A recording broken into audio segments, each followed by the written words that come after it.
የሀገራትን ታሪክ ካየን ከቻይና እስከ ሜሶፖታሚያ ግድቦች ከኖርማል የተራ ሲቪል ኢንጂነሪንግ ስራዎች በላይ የሚዘልቅ አያሌ የሆነ ትርጉም ያላቸው በጣም ወሳኝ ሀገራዊ ፕሮጀክቶች ናቸው። የኔሽን ቢልዲንግ የሚባለው የብሔረ መንግስት ግንባታ በደንብ አድርገን ካየን የብሔረ መንግስት ግንባታ መሰረታዊ እንዲሟላ መሰረት እንዲኖረው የሚያደርግ የኢኮኖሚ ሞተር እና የብሔራዊ ኩራት ምሳሌና ስትራቴጂያዊ ጠቀሜታ ያለው እንደዚሁ መንግስት ቅቡልነት ያለው እንዲሆንና ህዝብን የማነቃነቅ አቅምና ችሎታ የተጎናጸፈ እንዲሆን ከፍተኛ አስተዋጽኦ ያደርጋል። ከአስዋን ግድብ እስከ ህዳሴ ግድብ አፍ አውጥቶ እንደሚናገረው ግድቦች የአንድን ሀገር እድል ፈንታ መጻኢ ሁኔታን ይወስናሉ። ሀገሩ የት ቦታ ነው የሚሄደው የት ነው የሚደርሰው ብሎ እያሰበ እንደሆነ የሚያሳይ በጣም እንትን ነው ማለት ነው። የግድብ ግንባታ በአጠቃላይ ከሚያመነጨው ኃይል ከሚያለማው እርሻ መሬት በላይ የሚሄድ ጥልቅ ትርጉም ያለው ፌኖሜና ነው ማለት ነው። የግድብ ግንባታ አንዲት ሀገር ነፃ ስለመሆኗ ትዕምርታዊ መልእክት ያስተላልፋል። ሲምቦሊክ እንትን አለ።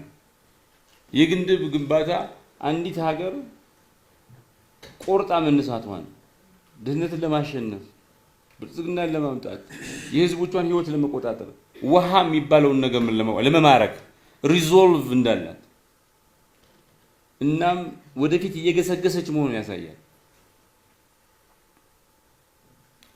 ስለሆነም ሰዎች ግድብ በተሰራበት ሀገር ያሉ ሰዎች ህዝቦች ምናባቸው ይቀየራል፣ ኢማጂኔሽናቸው ይቀየራል። አንችልም፣ ተረጂዎች ነን፣ እኛ ደካሞች ነን ብሎ ከሚያስብ ህዝብነት እንችላለን፣ ግድብ ሰርተናል በራሳችን አቅም ሳንረዳ ሌሎች ሊያደናቅፉን ሞክረው ብዙ መሰናክል አበጅተውልን እያንዳንዱን መሰናክል የኡምባይ ካባርገ ነው አፍርሰነው ግድቡን የማታ እውን አድርገነዋል ብሎ የሚያስብ ኢማጂኔሽን ስለ ሀገሩ ሲያስብ ኩራት የሚሰማው እንጂ ሀፍረት የሚሰማው ዜጋ እንዳይሆን ያደርጋል ማለት ነው። እንደዚሁም ግድብ ፖለቲካዊ ኃይል አለው። ግድብ የቅቡልነት የቁጥጥርና የብሔራዊ አንድነት መሳሪያ ነው። ግድብ መሰረተ ልማት የሚባለው ነገር የፖለቲካ ካፒታል ያጎናጽፋል። ግድብ የሚባለው ነገር አንድ መንግስት ወጥኖ ገንብቶ ሰርቶ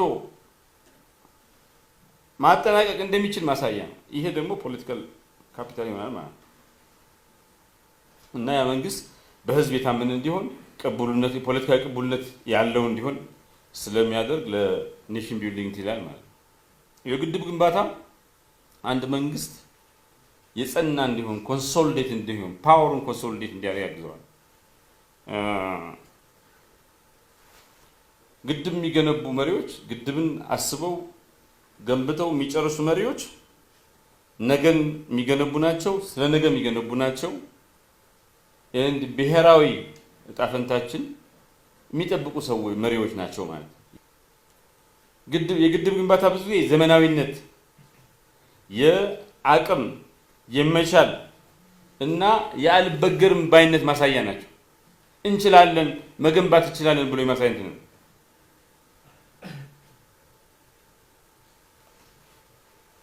ለምሳሌ የህዳሴ ግድብ ግንባታ ህዳሴ ግድብ ለኢትዮጵያ ዝም ብሎ ግድብ አይደለም። ለዘመናት ተንሰራፍቶ የነበረው ድህነት አንችልም አቅም የለንም የሚለው ሌሎቹም አይችሉም አቅም የላቸውም ከመዋጋት ውጭ ምን ማድረግ አይችሉም ብሎ በንቀት ዝቅ አድርገው የሚያዩንም ራሳችንን በመስታወስና ዝቅ አድርገን የምናየው ነገርን በመሰረቱ የሚቀየር ነው። ሌላው ግድብ ትውልዳዊ ዓላማን ይሰጣል፣ ጀነሬሽናል ፐርፐዝ ይሰጣል። ግድብ ሲሰራ 14 ዓመት ሊወስድ ይችላል፣ 20 ዓመት ሊወስድ ይችላል። ሲሰራም ብዙ ጊዜ ይወስዳል። ከጠናቀቀም በኋላ የሚሰጠው አገልግሎት እንደዚሁ ለረጅም ጊዜ ነው የሚሆነው። ትውልድን ይሻገራል። ትውልድ ዓላማ የሚባለውን ነገር እንዲሰንቅ ወጣቶች ተስፈኝነትና በሀገራቸው ተስፋ እንዲያደርጉ ለወደፊቱም እነሱም ከዚህ የተሻለ ነገር ለሚቀጥለው ትውልድ እንዲሰጡ ምክንያት ሊሆን ይችላል። የግድብ ግንባታ አንዲት ሀገር በኢነርጂ ላይ በኃይል ላይ ስትራቴጂያዊ የሆነ ቁጥጥር እንዲኖራት ያደርጋል። ግድብ የናሽናል ሴኩሪቲ የብሔራዊ ደህንነት መሳሪያም ነው ማለት ነው። የተረጋጋ አስተማማኝ የሆነ የኃይል ምርት ሲኖር አስተዳደርም የመንግስት አስተዳደርም የተረጋጋ ይሆናል። ከኢኮኖሚ አንጻርም አዋጪ ይሆናል። ህዝቡም እርካታ ይሰማዋል። ይሄ ደግሞ በድምር ለብሔራዊ ደህንነትና ለፖለቲካዊ መረጋጋት ፖለቲካል ኦርደር ከፍተኛ አስተዋጽኦ ያደርጋል ማለት ነው። ሌላው የኃይል ምርት መጨመር የቴክኖሎጂ ምርታ እንዲመጣ በቴክኖሎጂ እንድንዘል ያደርገናል። ዲጂታል ትራንስፎርሜሽን ምናምን እንዲመጣ ያደርጋል ማለት ነው። ግድብ ሌላው የሚሰጠን ነገር ዲፕሎማቲክ ኃይል ነው፣ የዲፕሎማሲ ኃይል ነው። ግድብ የሃይድሮ ዲፕሎማሲ ምንጭ ነው። ግድብ ግንባታ ድንበርን የሚሻገር ተጽዕኖ እንዲኖር ውጤት እንዲኖር ያደርጋል። የመደራደር አቅምን ይጨምራል። ክፍለ ዓለማዊ የሆነ ሶፍት ፓወር እንዲኖር ያደርጋል። የግድብ ግንባታ ቀጠናዊ ለሀያልነት ይሄ ሪጂናል ሄጂሞን እንዲሆን አንድ ቀጠና ላይ ትልቅ ግድብ ያላት ትልቅ ኤሌክትሪሲቲ ያላት እና ለአካባቢ ሀገራት የሚሸጥ ሀገር ሪጂናል ሄጂሞን ነች ይባላል። ሚድል ፓወር ያደርጋል፣ ሪጂናል ሄጂሞን ያደርጋል። እናም በ21ኛው ክፍለ ዘመን ግድብ ግንባታ ከዚህ ቀደም ከነበሩት ሌሎች ክፍለ ዘመኖች የተለየ መልቲፕላየር ጥቅም እንዲገኝ የተባዛ ጥቅምና ተጽዕኖ እንዲገኝ ያስችላል። የግድብ ግንባታ የውሃ ቁጥጥር ያላቸው ከፍተኛ ግድብ የገነቡ ሀገራት ኢነርጂን ተጠቅመው ጥቅማቸውን የማስከበር ኃይል እንዲኖራቸው ያደርጋል። የግብርና ደህንነት እንዲያስጠብቁ ያደርጋል። በውሃ ዲፕሎማሲ የላቀ ውጤት እንዲያገኙ ያደርጋል። በቀጠናዊ ትስስር ውስጥ ከፍተኛ ሚና ይኖራቸዋል። ራሳቸውን የመከላከል ስትራቴጂክ ዲፌንስ የሚባለው ከፍተኛ ውጤት እንዲያመጡ ያደርጋል። ግድቦች መልክዓ ምድርን ብቻ ሳይሆን ላንድስኬፕን ብቻ ሳይሆን የፓወር ስትራክቸርን የኃይል ስርዓትን ይቆጣጠራሉ። ግድቦች የሶፍትና ሃርድ ፓወር ምንጮች ናቸው። ግድቦች የመንግስታት ሉዓላዊነት መገለጫዎች ናቸው። ግድቦች የድርድርና የፉክክር መሳሪያዎች ናቸው ይባላል። በ21ኛው ክፍለ ዘመን የግድቦች ጂኦፖለቲካዊና ጂኦስትራቴጂያዊ ጠቀሜታን መዘንጋት ግድቦች የሚያስገኙትን ጂኦፖለቲካልና ጂኦስትራቴጂክ አድቫንቴጅን ኤክስፕሎይት አለማድረግ አንዲትን ሀገር ለችግር ይዳርጋታል ይባላል። ህዳሴ ግድብና የአፍሪካ እድል ፈንታ ምንድን ነው ብለን የጠየቅን እንደሆነ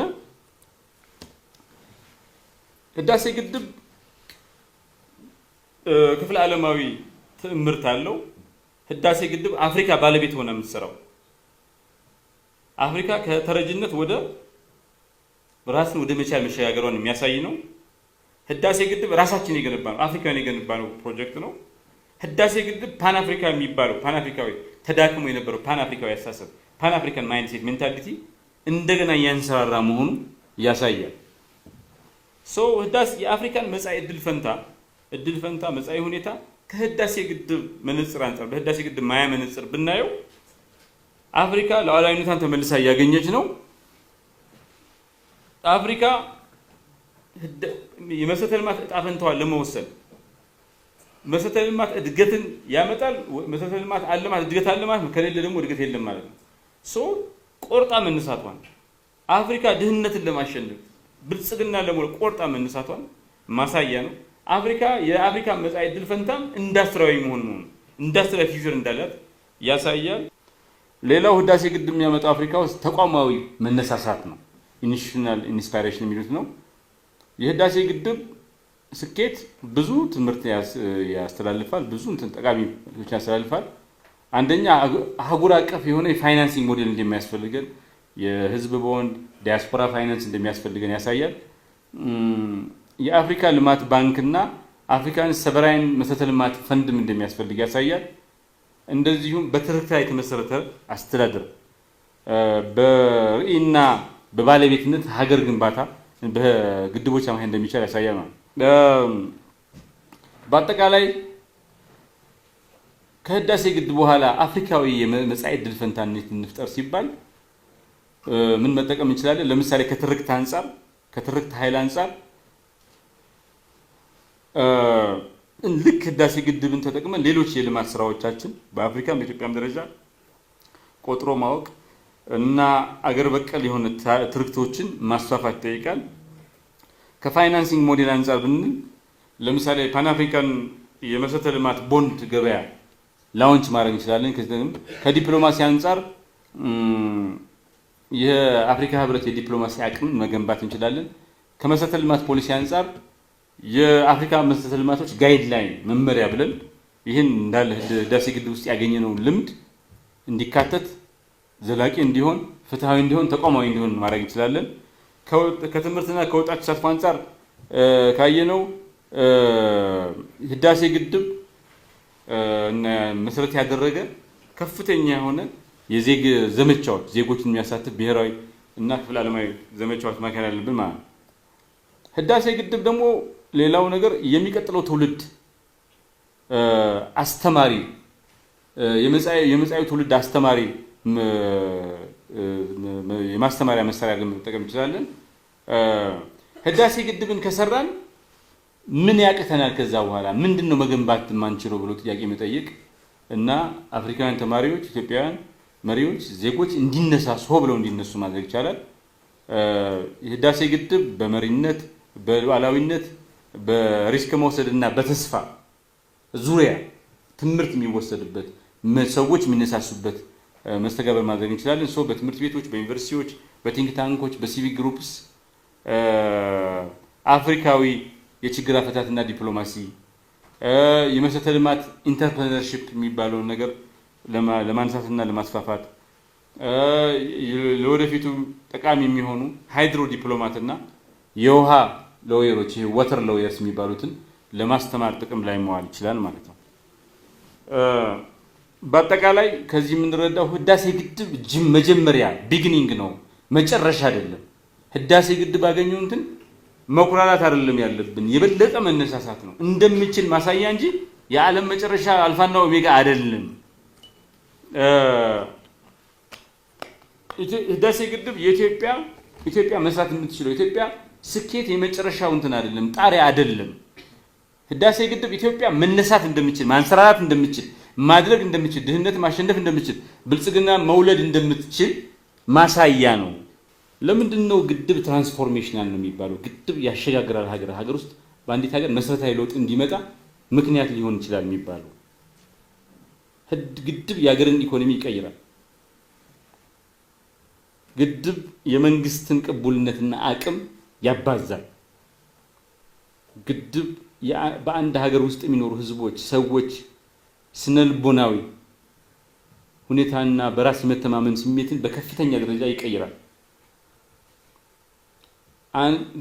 የግድብ ግንባታ አንዲት ሀገር በዲፕሎማሲው ዓለምና በጂኦፖለቲክስ የሚኖራት ተጽዕኖና ተሰሚነት በመሰረቱ ሪፖዚሽን ያደርጋል፣ ያስተካክላል። ስለሆነም ግድብ ትራንስፎርሜቲቭ ነው። ግድብ ትራንስፎርሜሽናል ፓወር አለው ሲባል 8 ገጽታዎች አሉት። መጀመሪያው የግድብ ትራንስፎርሜሽናል ፓወር መገለጫ የሆነው የኢኮኖሚ ሞተርነቱ ነው። ኢንዱስትሪያላይዜሽን እንዲስፋፋ፣ ምርታማነት እንዲስፋፋ ምክንያት ይሆናል። በግድብ አማካኝነት ኃይል ሲመነጭ ማኒፋክቸሪንግ ይስፋፋል፣ አግሮ ፕሮሰሲንግ ይስፋፋል፣ አይሲቲ እና ዲጂታል ኢኮኖሚ ይስፋፋል፣ ዘመናዊ ትራንስፖርቴሽን ይስፋፋል፣ መስኖ ይስፋፋል፣ ለከተሞችና ለኢንዱስትሪዎች የሚያስፈልገው የውሃ አቅርቦት ይስፋፋል፣ ስራ ዕድል ይፈጠራል። ስለሆነም የኢኮኖሚ ሞተር ሆኖ ያገለግላል። ኦክሲጅን ለሰውነታችን አስፈላጊ እንደሆነው ኢነርጂም ለኢኮኖሚ በዘለቅ አስፈላጊ ነው ይባላል እና እንግዲህ ግድቦች ለኢኮኖሚ አስፈላጊ የሆነው ኢነርጂ በቀጣይነት እንዲቀርብ ያስችላሉ ማለት ነው። ሌላው የመሰረተ ልማት ትራንስፎርማቲቭ ፓወር የሚመነጨው ከመሰረተ ልማት ብዜት አባዥነቱ ነው። ሁሉን አካታች የሆነ ሰፊ የሆነ እድገት እንዲመጣ ያደርጋል። ምንድነው ግድቦች ሰከንደሪ ኢንፍራስትራክቸር የሚባለው ነገር እንዲመጣ ያደርጋሉ። ለምሳሌ ግድብ ያስፈልጋል፣ ለምሳሌ ድልድይ ያስፈልጋል፣ መንገድ ያስፈልጋል፣ የኃይል ማስተላለፊያ መስመር ያስፈልጋል። ግድብ ካለ ይሄ ሰከንደሪ ኢንፍራስትራክቸር፣ ቴሌኮም ያስፈልጋል፣ ሎጂስቲክስ ሀብ ያስፈልጋል። ስለሆነም የከተማና የገጠር ትስስርን ያመጣል፣ የልማት ኮሪደር ያመጣል። ግድብ ብቻውን ራሱ ብቻውን አይሰራም፣ ከሌላ ነገር ተሳስሮ ነው የሚሰራው። ይሄ ደግሞ በከፍተኛ ደረጃ የመሰረተ ልማት ብዜት ያመጣል ማለት ነው። የግድብ ግንባታ የመንግስት የመስራት አቅም ስቴት ካፓቢሊቲ ማሳያ ነው። የመንግስት የመገንባት አቅም ይፈተናል በግድብ ግንባታ፣ እንደዚሁ ያሳያል ማለት ነው። ትልልቅ ግድቦች የሚገነቡት ባለብዙ ድርሻ እቅድ እና በቀጣይነት ይሄን የመፈጸም አቅም ላይ ተመስርቶ ነው። ትልልቅ ግድቦች የሚገነቡት ኢንተር ሚኒስትሪያል ኢንተርስቴት በሚኒስትር መስሪያ ቤቶች መካከል፣ በፌዴራልና በክልል መካከል፣ በክልሎች መካከል ከፍተኛ የሆነ ትብብርና መሰናሰት ሲኖር ነው። ሌላው የግድብ ግንባታ ህጋዊ፣ አካባቢያዊና ማህበረሰባዊ ተሳትፎ ይጠይቃል። ለዚህ ተሳትፎ የሚያገለግል ፍሬምወርክ ያስፈልጋል። አንድን ግድብ በስኬት ማጠናቀቅ መጨረስ የመንግስትን ብቃትና በቀጣይነት አንድን ነገር የመስራት አቅም ያሳያል። የአንድ ግድብ ግንባታ መጠናቀቅ የመንግስት ጥንካሬ ማሳያ ነው ማለት ነው። ሌላው የግድብ ትራንስፎርማቲቭ ፓወር የሚለው የግድብ ግንባታ የሉዓላዊነት መገለጫ መሆኑ ነው። ተፈጥሮን መቆጣጠርና ያልተሟላ መብትን ከዚህ ቀደም ያላገኙትን የውሃ መብትን የተጓደለ የውሃ መብትን ዳግም ማሟላት ባለቤት መሆን ነው። አንዲት ሀገር ግድብ ስትገነባ ያቺ ሀገር ያላትን ቁጥጥር በሀብቷ ላይ ያላትን ቁጥጥር አቅም ያሳያል። በተለይ ደግሞ ድንበር በሚሻገሩ ወንዞች ላይ በቀኝ ግዛት ስምምነቶች ላይ ያላትን አቅም ያሳያል። እና እንደሚባለው አንድን ወንዝ መገደብ እኛ ቀሰስተኞች አይደለንም። we are not passive። እኛ የማንነታችን የወደፊት መዳረሻ ጊዜያችን ቅርጽ ሰጪዎች ነን፣ ማን እንደምንሆን የምንወስን ህዝቦች ነን ብሎ አፍ አውጥቶ የሚናገር ነገር ነው ማለት። ድንበር የሚሻገር ውሃ መቆጣጠር ማለት የድርድር አቅም ማሳደግ ማለት ነው። ወደ ውጭ ኤልሲሲ መሸጥ፣ የዳም ዲፕሎማሲ፣ የግድብ ዲፕሎማሲ መስራት እና የውሃ ደህንነትን ማረጋገጫ ያረጋግጣል። ይሄ ደግሞ ብሔራዊ ደህንነትን፣ ቀጠናዊ ትስስርንና አብሮ መስራትን ይላል። እንደዚሁም የጋራ ፍላጎትና መስመርን ይላል ማለት ነው። ምሁራን እንደሚሉት ግድቦች ጂኦግራፊን ወደ ስትራቴጂ ይቀይራሉ ማለት ነው። እንደዚሁም ግድቦች የከባቢ አየርና የኢንቫይሮንመንት ሬዚሊየንስ ቱሎች ናቸው። ትልቅ የሚባለው a good dam transforms power grids, a great dam transforms nations ይባላል። ጥሩ የሚባል ግድብ የኃይል መስመሩ ምናምን ግሪዱ ምናምን ያስተካክለዋል፣ ትራንስፎርም ያደርገዋል። ትልቅ ግድብ ግን ታላቅ ግድብ የሚባለው ነገር ሀገርን ትራንስፎርም ያደርጋል። ቪዥነሪ ላይ በተመሰረተ በረጅም ጊዜ አስተሳሰብ ላይ በተመሰረተ ራዕይ የተሰራ ግድብ ደግሞ ትውልዶችን ትራንስፎርም ያደርጋል። የገርድ ሲምቦሊክ ፓወር ምንድነው? ትምህርታዊ ኃይል ምንድነው? የሉዓላዊነትና ራስን በራስ የመቻል ግድብ ብሔራዊ ፕሮጀክቶችን ስትራቴጂያዊ ፕሮጀክቶችን በራስ አቅም ፈንድ የማድረግ ምልክት ነው። ገርድ ህዳሴ ግድብ የሀገራዊ አንድነት ብዝሃነት በተሞላበት ውስጥ ሀገራዊ አንድነት የጠንካራ ሀገራዊነት ምልክት ነው።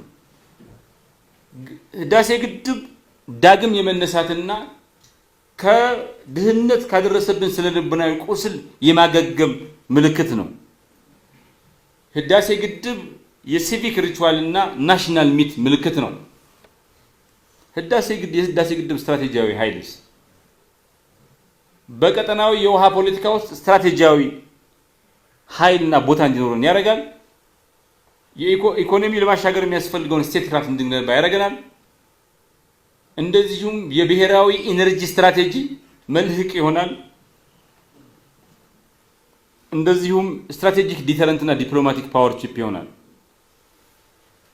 ይሄ ለኢትዮጵያ ነው። ለአፍሪካስ ምን አይነት ምርታዊ ኃይል ይኖረዋል? አፍሪካ የመሰረተ ልማት ሉዓላዊነቷን ለማስከበር ቆርጣ መነሳቷን ያሳያል። ድህረ ቅኝ ግዛት አፍሪካ በትርክት የተጫነባትን ፍትሃዊ ያልሆነ አታያይነት የተዛባ ትርክት አሽቀንጥራ መጣሏን መመከቷን ያሳያል። ፓን አፍሪካዊ መሰረተ ልማት ትስስር የሚባለው ነገር ማሳለጫ ሆኖ ያገለግላል። ክፍለ ዓለማዊ ጀግንነትና የሞራል ድል አድራጊነት እንድንጎናጸፍ ያደርገናል። በአጠቃላይ ህዳሴ ግድብ የትርክትና የስትራቴጂያዊ መሰረተ ልማት እንትን ነው ማለት ነው። ህዳሴ ግድብ ሚት ሜከር ነው። ዲፕሎማሲያዊ ሀብት ነው። የሶፍት ፓወር መሳሪያ ነው። የመንግስት አቅም ምልክት ነው። የስነ ልቦናዊ ሽግግር መሰረት ነው ማለት ነው። ለአፍሪካዊ አመራር ህዳሴ ግድብ ምን አይነት ሚና አለው? ትርክት እንደመገንባት ያስችላል። አቅም እንዳላት እንትን ይላል። አፍሪካ ራሷን የመቻል በራሷ አቅም፣ በራሷ ህልም፣ በራሷ መኖር የፈለገ ቆርጣ መነሳቷን እንደዚህ አይነት ስትራቴጂ እንዳላት ያሳያል። አፍሪካ ለመደራደር ለመግባባት የሚያስችል ህብለ ሰረሰር እንዳላት ባክቦን እንዳላት ያሳያል። አፍሪካ ውስጥ ቀጠናዊ ርዕይ የሚባል ነገር መንሰራፋቱን ያሳያል። ህዳሴ ግድብ ብቻ አይደለም። ለመነሳት ለማንሰራራት የማንንም ፈቃድ እንደማንጠይቅ የሚያሳይ አዋጅ ነው፣ ዲክላሬሽን ነው።